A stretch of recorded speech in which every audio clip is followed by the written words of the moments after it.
Tonton video ini sampai selesai agar Anda tidak gagal paham. Sobat Nabi Sapa, kembali lagi bersama dengan kami untuk mengulas fakta-fakta perpolitikan dan juga informasi terkini di tanah air. Puan Maharani bagi-bagi paket sembako bergambar dirinya di Solo. Apakah ini termasuk kampanye? Ketua DPR yang juga merupakan Ketua DPP PDIP Puan Maharani membagi-bagikan beras 5 kg untuk setiap pengurus PDIP di Kota Solo menjelang Lebaran 2022. Untuk beras, Mbak Puan lewat partai ini sudah selesai pembagiannya, ada 9.000 kemasan. Kata Wakil Wali Kota Surakarta Teguh Prakosa di Solo, Kamis 21 April. Ia mengatakan untuk pembagian beras tersebut khusus ditujukan kepada perangkat partai yang ada di bawah DPC PDIP Kota Surakarta. Kemarin didorong oleh Pak Wali, harus banyak untuk Satgas Ranting Anak Ranting. Mereka ini kan bagian dari masyarakat. Begitu katanya. Dengan bantuan tersebut diharapkan bisa menyentuh masyarakat yang tidak masuk data penerima manfaat dari berbagai pembagian sembako maupun pasar murah yang sebelumnya sudah diselenggarakan oleh pemerintah daerah maupun pihak-pihak lain. Terkait dengan hal itu, ia minta lurah maupun camat agar bijak dalam membagikan girik yang akan digunakan untuk mengambil sembako. Orang yang kurang mampu masih banyak, lurah dan camat agar bijak untuk memberikan girik agar penyaluran sembako tepat sasaran. Karena seminggu terakhir ini banyak sembako yang turun, kata Teguh yang juga merupakan sekretaris DPC PDIP Kota Solo itu. Ia berharap agar tidak terjadi satu orang yang mendapatkan 2-3 paket sembako. Agar misalnya sebanyak 36.000 penerima BLT, minyak goreng bisa menerima tambahan sembako. Begitu ujarnya. Tidak hanya sekali ini saja, Puan Maharani juga pernah membagi-bagikan sembako dengan gambar dirinya. Sejak awal menjadi tanda tanya. Paket sembako dengan tas warna merah bergambar Puan Maharani dibagi-bagikan kepada sebagian warga di Madura pada Sabtu Januari 2022 yang lalu. Puan Maharani yang merupakan politikus PDIP sekarang menjadi Ketua Dewan Perwakilan Rakyat. Paket sembako yang dibagikan oleh tim relawan Puan sebanyak 10.000 paket. Total paket sembako di Madura sebanyak 10.000 paket bantuan bagi warga kurang mampu. Tiap DPC PDIP se-Madura mendistribusikan 1.500 paket sembako, sedangkan untuk relawan di setiap kabupaten mendistribusikan sebanyak 1.000 paket sembako, kata Ketua Relawan Puan Maharani. Pendistribusian paket sembako dari Puan ini dilaksanakan secara serentak di seluruh wilayah Madura, mulai dari Kabupaten Bangkalan, Pamekasan, Sampang hingga Sumedang.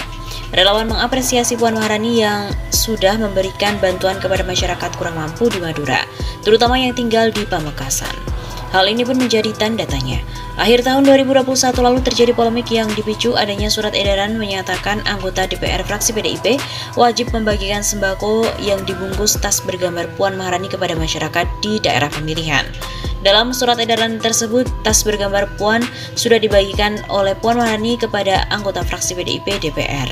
Sembako harus diberikan langsung oleh anggota dan disebutkan sebagai sumbangan Puan Maharani. Menanggapi adanya surat edaran, anggota fraksi PDIP DPR Hendrawan Supratikno mengatakan fraksinya melakukan inisiatif konkret sebagai rangkaian ekspresi solidaritas kepada struktur partai dan masyarakat.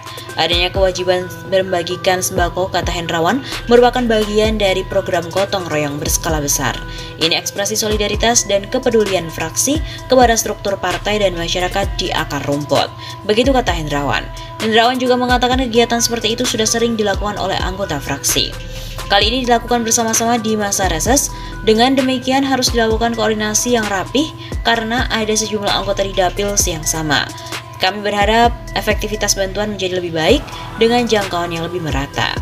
Mengenai tas pembungkus sembako bergambar Puan, menurut Hendrawan dibuat seragam dengan foto Mbak Puan sebagai Ketua DPR atau pembina fraksi dan foto anggota yang bersangkutan. Intinya ini bentuk solidaritas fraksi kepada jajaran struktur partai dan masyarakat di akar rumput. Peneliti dari Formapi, Lucius Karus, mempertanyakan tujuan pencantuman gambar Puan dalam tas sembako yang dibagikan kepada warga di daerah. Kalau yang dilakukan PDIP ini entah tujuannya apa, mau kampanye Puan untuk urusan apa? Apakah jabatan Puan sebagai Ketua DPR dan pembina fraksi PDIP memang tidak dikenal sehingga anggota fraksi PDIP diminta untuk mensosialisasikan dirinya? Kata Lucius. Lucius juga bertanya-tanya apakah pembagian sembako dengan kemasan bergambar Puan memiliki kaitan dengan pemilu 2024. PDI diduga oleh Lucius sedang mengupayakan meningkatkan elektabilitas Puan lewat kegiatan tersebut.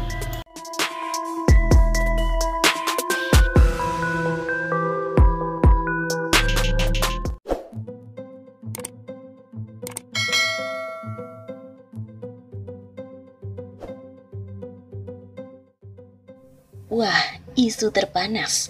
Duit korupsi bansos diduga mengalir ke PDIP lewat staf Puan dengan pengadaan tas yang direkomendasikan oleh Gibran. Korupsi bansos kubu Banteng, di mana ini menjadi headline dari majalah Tempo. Menteri Juliari Batubara yang membentuk tim khusus untuk menunjuk langsung vendor paket bantuan sosial.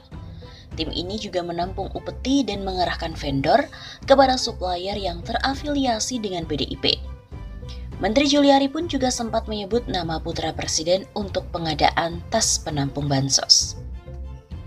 Tim khusus dari Menteri Sosial Juliari Batubara diduga menampung fee dari perusahaan yang ditunjuk untuk mengadakan bantuan sosial bahan kebutuhan pokok. Mereka menunjuk perusahaan yang belum lama berdiri sebagai pemenang. Paket bantuan itu disebut-sebut dikuasai sejumlah politikus dan juga pejabat negara.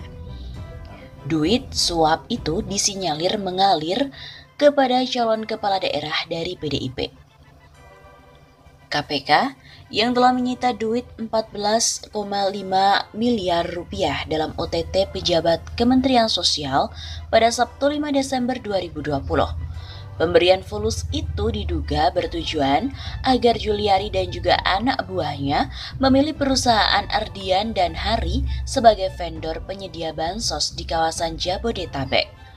Ardian dan juga Hari menjadi tersangka pemberi suap, sedangkan Juliari dan dua anak buahnya, Matius Joko Santoso dan Adi Wahyono, menjadi tersangka penerima suap. Dari pengusaha ini, Juliari diduga telah menerima suap senilai 17 miliar rupiah. Duit ini pun dipungut dari pemotongan dana bantuan sosial sebesar Rp10.000 dari paket bahan pokok seharga Rp300.000. Selama 8 bulan ini, sudah 23,708 juta paket atau senilai Rp6,464 triliun yang telah disalurkan. Diduga telah disepakati adanya fee dari tiap-tiap paket pekerjaan yang seharusnya disetorkan para rekanan kepada Kemensos melalui Matius Joko. Seperti itu ujar Ketua KPK Firly Bahuri.